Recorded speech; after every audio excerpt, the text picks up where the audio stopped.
वडोदरा महानगर पालिका चुनाव की सरगर्मी अपने चरम पर है, जहां एक तरफ सत्ताधारी दल अपनी पकड़ मजबूत करने में जुटा है, वहीं कांग्रेस के प्रत्याशी भी जनता के बीच जाकर बदलाव की अपील कर रहे हैं। आज वार्ड नंबर 14 में कांग्रेस के उम्मीदवारों ने अपनी पूरी टीम के साथ चुनावी मैदान में हुंकार भरी। प्रत्याशी दीपा श्रीवास्तव, हेमांग कोलेकर, तीर्थ ब्रह्मभट्ट और जावेद धुपेलवाला आज जनता का समर्थन मांगने के लिए गलियों और मोहल्लों में उतरे।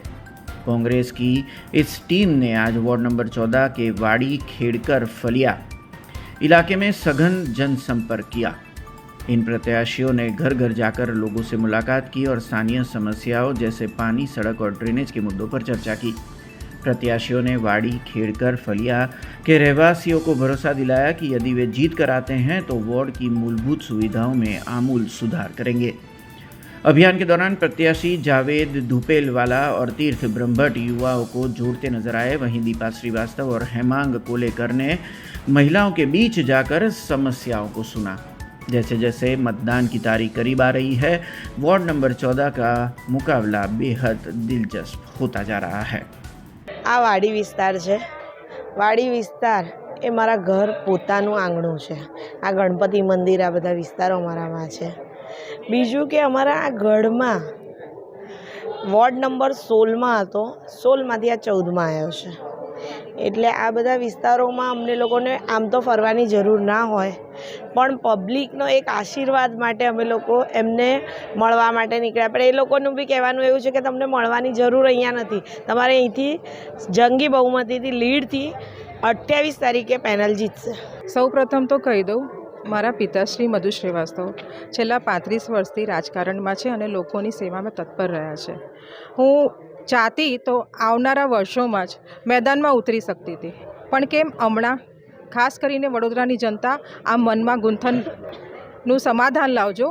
અમે એટલે નીકળ્યા છે કે અમને ખબર છે કે જનતાના કામો નથી થયા, એટલે જ અમે આવ્યા છે, કારણ કે અમને લોકો જોડે સહાનુભૂતિ છે કે એમના આટલા વર્ષોમાં કામ નથી થઈ રહ્યા। જે કામો નથી કરવામાં આવ્યા એમનો ચહેરો બદલી દેવામાં આવ્યા, એમને જોડે લઈને ફરાવો ને, જનતાનો સામનો કરાવો ને, કેમ સંતાડીને રાખ્યા છે। છેલ્લા 4 દિવસથી અમને બી અમારા બી કાનોમાં પડે છે આ વસ્તુ કે બીજેપીનો બહિષ્કાર થઈ રહ્યો છે, પણ હવે મને ખુલ્લેઆમ કોઈને બોલવું નથી। આ જનતા જ જવાબ આપશે અને જનતા જ જનાર્દન છે। આવનારી ચૂંટણીમાં અમારી જીત નિશ્ચિત છે, પણ આ વખતે ભવ્ય જીત થશે અને આવનારા 5 વર્ષોમાં વડોદરાના ઘર દર એક વ્યક્તિને હું દીપા શ્રીવાસ્તવ વાયદો કરું છું કે હું કામ કરી અને કરીને જ બતાવીશ, આપણી પડખે ઊભી રહીને બતાવીશ। 100% પ્રજાની વચ્ચે કોંગ્રેસ માટે હવે વિશ્વાસ મુકાવો છે કે કોંગ્રેસ લોકો સાથ આપશે, કારણ કે પ્રજાએ ભાજપને અજમાવી જોઈ। 30 વર્ષ લોકોને એક હતું શાસન આપ્યું, છતાં પ્રજાને નિષ્ફળતા મળી અને ક્યાંક ને ક્યાંક જો ભાજપવાળા કહેતા તો વિકાસ થયો છે તો લાવે ને મેયરને, પૂર્વ મેયરને લાવે, પૂર્વ સ્ટેન્ડિંગ કમિટી ચેરમેન મેદાનમાં ઉતારે તો જનતા એમને જવાબ આપે કેટલો વિકાસ કર્યો છે।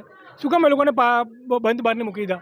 શું એ લોકોને કોઈ જગ્યાએ નામ નથી, લોકોને મેનિફેસ્ટો કોઈ પણ કમિટીમાં? એટલે જનતા પણ જાણી ગઈ છે કે આ લોકો માત્ર દંભી વાતો કરે છે, મોટી મોટી વાતો કરીને જનતાને છેતરી રહ્યા છે। રામના નામ પર પ્રજાને છેતરવાનું કામ કરે છે અને જનતા જાણી ગઈ છે કે રામ લોકોના દિલમાં છે, ખાલી મુખે નહીં।